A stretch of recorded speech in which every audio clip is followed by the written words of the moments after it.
네, 계속 이어서 부분 공간에 대해서 알아보도록 하겠습니다. 우리가 앞 시간에 배웠던 부분이 뭐냐?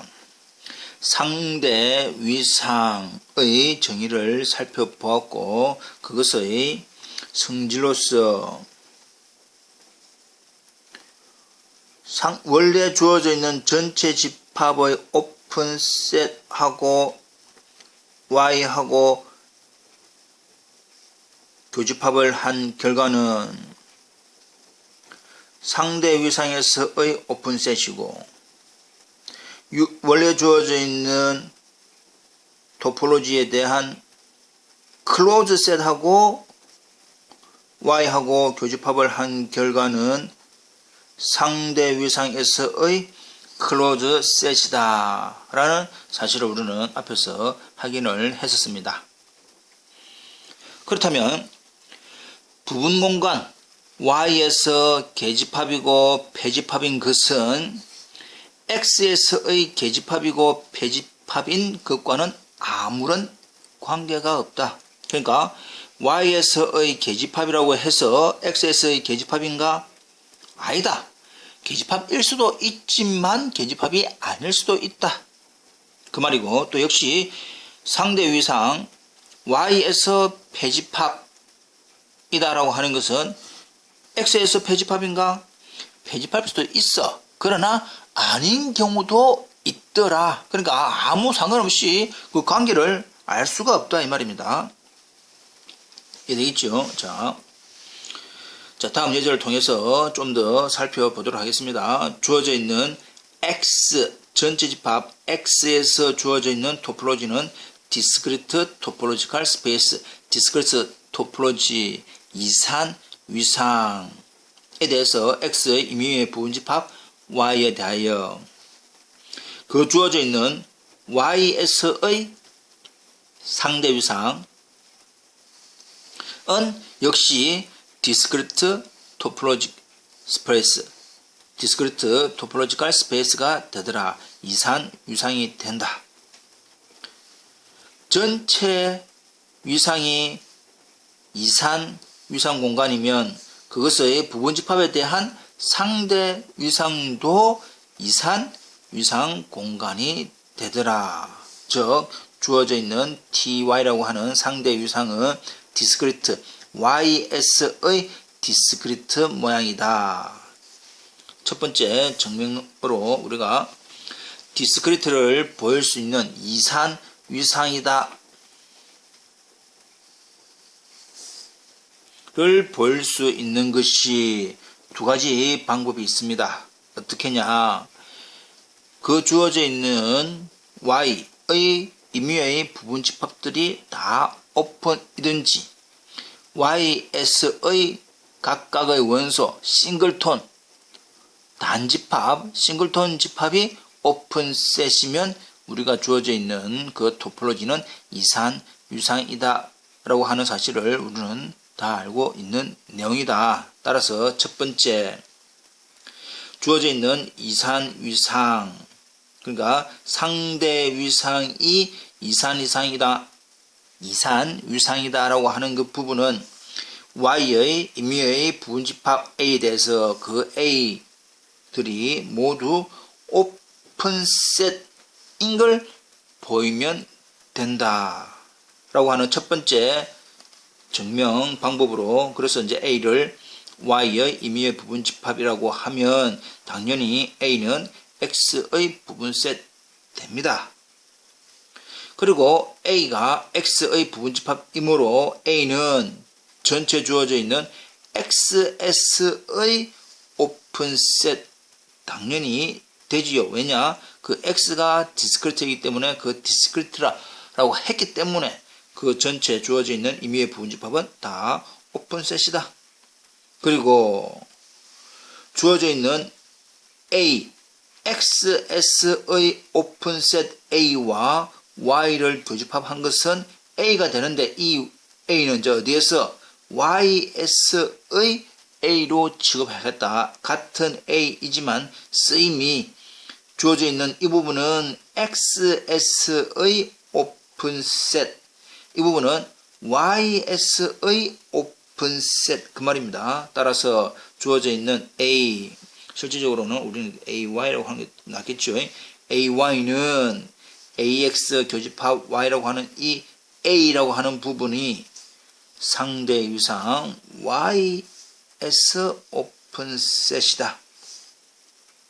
즉 주어져 있는 TY라고 하는 상대 위상은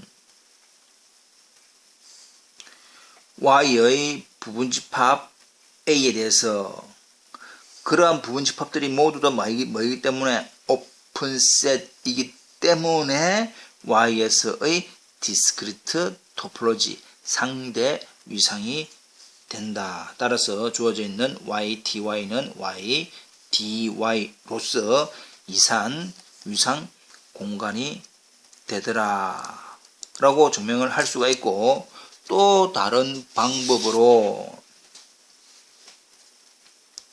주어져 있는 Y의 원소 Y의 싱글톤 원소 Y에 대해서 그 주어져 있는 Y가 역시 Y의 원소이니까 당연히 Y가 X의 원소 됩니다.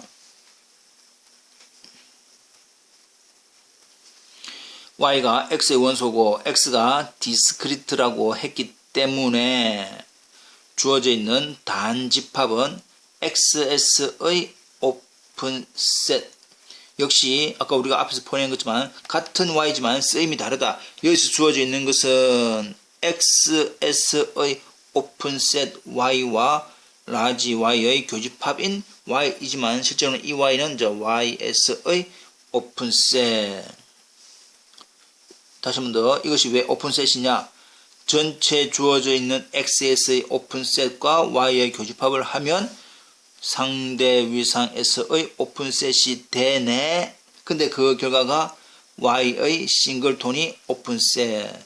따라서 주어져 있는 YTY는 YDY가 되고 결국 디스크리트 토폴로지컬 스페이스가 되더라 라는 사실을 알 수 있습니다. 두 번째, X가 in discrete topological space 비이산 위산 공간일 때 그 주어져 있는 X의 부분집합 Y에 대한 상대 위상도 역시 in discrete 비이산 위상 공간이 되더라. 왜냐? in discrete이기 때문에 실제로 이 ty는 y와 공집합으로만 이루어져 있는 위상이네. 왜? x가 in discrete topological space라고 했기 때문에 전체 집합과 공집합으로만 이루어져 있는 위상. 그래서 x와 공집합이 전체 주어져 있는 x 비이산 위상 공간에서의 오픈셋들이네. 따라서 X와 공집합 각각 교집합 Y를 한 것이 Y와 공집합이 되므로 이 Y도 상대 위상에서의 오픈셋, 또 이 부분이 X의 오픈셋이었기 때문에 이 형태는 상대 위상에서의 오픈셋. 따라서 주어져 있는 TY는 Y와 공집합밖에 없고 이것이 오픈셋이더라. 그러므로 YS의 상대 위상은 YS의 indiscrete topological space가 된다. 이 말입니다. 이해되겠죠? 예. 그래서 지금 1번과 2번은 전체 원래 주어져 있는 토폴로지가 이산 위상이라면 그것의 상대 위상은 이산 위상 공간, 비이산 위상 공간에 대한 상대 위상은 비이산 위상 공간인 걸 지금 이야기를 하고 있는 중이다. 자, 그렇다면 다음 예제를 살펴보도록 하겠습니다. 주어져 있는 여유한 코파이나이트 토폴로지컬 스페이스에서 R의 부분집합 N에 대한 상대 위상 역시 여유한 위상 공간이 된다. 왜냐? 일단 자연수 집합의 유한 집합 F에 대하여 R-F 실수에서 유한 집합을 뺀 집합은 전체 여유한 위상 공간에서의 오픈셋이네. 당연히 됩니다. 여유한 토포로지컬 스페이스, 다시 한 번 더, 여유한에 대한 형태는 U라고 하는 형태, U의 컴플리먼트가 뭐가 되는 파이나이트 셋이 되는 이러한 형태의 집합 쪽이 여유한이었다 이 말입니다. 그래서 주어져 있는 이 형태 또는 A 컴플리먼트 A가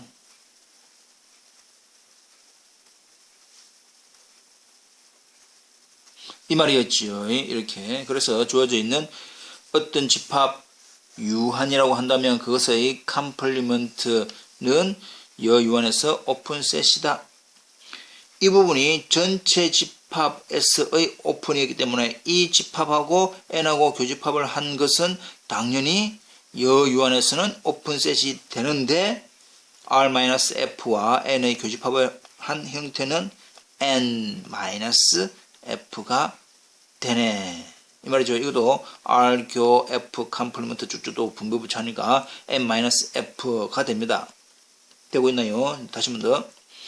R-F가 전체 집합에서의 오픈셋이기 때문에 전체 집합에서의 오픈셋하고 n하고 교집합을 한 결과 n-F라고 하는 것이 여의 상대 위상 S의 오픈셋이 되네. 따라서 유한집합 NS의 유한집합 F에 대해서 n-F가 부분 공간에 대한 오픈셋이 되니까 주어져 있는 부분 위상 공간, 상대 위상은 여유한 위상 공간이다.